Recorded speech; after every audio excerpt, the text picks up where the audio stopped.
All right, let's then speak to Gift of the Givers, and we speak to Dr. Imtiaz Sooliman, who's the director of that organization. Dr. Sooliman, thank you so much for your time. I wonder, given the scale of destruction that we are seeing on the ground, where does an organization like yourself begin to assist? Good afternoon, Bongiwe. This is nothing new to us. We've been involved in earthquakes, in typhoons, in hurricanes, in floods, in war zones. You always start with one point. You need to understand that you can't be in the different areas at the same time. So you have to face reality and say you're going to choose a...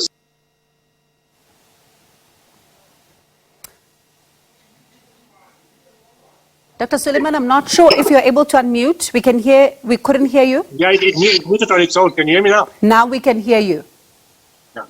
As I mentioned, this kind of destruction is not new to us. We've been in earthquakes, hurricanes, cyclones, and different types of disasters. We earmark areas, and remember, we're doing this for 30 years. We have networks all over the country, and we have people who respond to us immediately. And when a disaster like this happens, we normally get called by the public, or by disaster management, or by municipality, or by mayors, or councillors. And it started off on Tuesday morning at 5 a.m. when we got calls from Tonga to say that a lady that we had given a food parcel to the week previously on the 5th of April on Tuesday, she and 3 of her grandchildren had been washed away in a car in Tonga. It was at the same place that we had been there last week.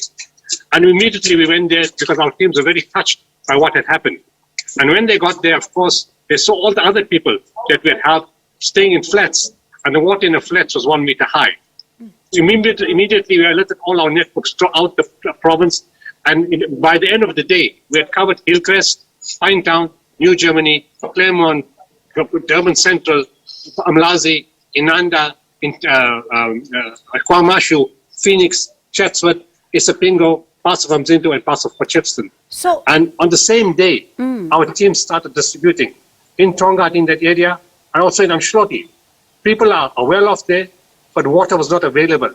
And we made water available to the people. And today we've done several areas, distribution has taken place. The limiting factor is the ongoing rain and the roads. It's not easy to get to areas, and there's lots of mud, so you can't take big trucks. You have to take much smaller vehicles to get the delivery done. So everything takes longer. Dr. Sooliman, if you're able to, because I see you are at a scene, are you able to show us around and just tell us what is happening around you? Sure.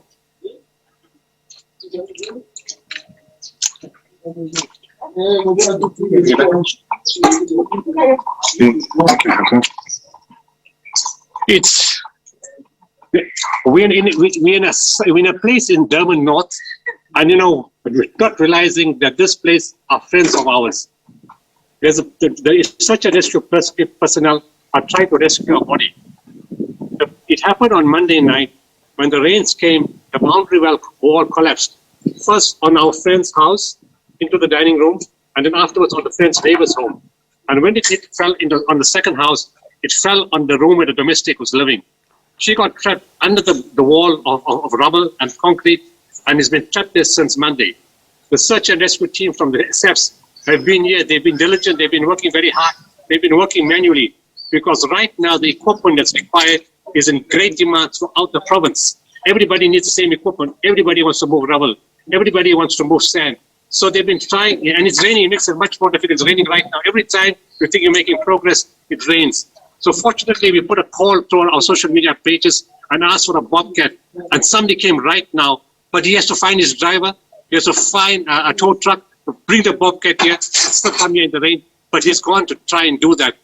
Whilst he was on his way here, the search and rescue personnel found a doll that belongs to, I think, the children of the domestic, and now they just retrieved a file. The file belongs to the domestic. It was given to them by the owner of the house. And it's a very emotional moment right now.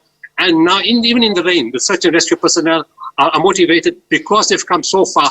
Remember, in the beginning, they were not sure if they were digging in the right place because of so much rubble here. Were they in the right spot?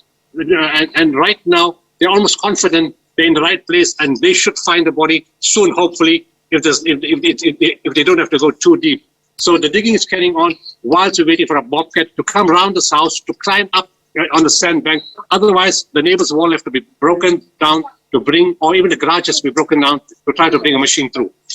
Dr. Sooliman, thank you so much for your time. Heartbreaking scenes, they're emerging from where you are as now, the search and rescue operation is trying to retrieve a body.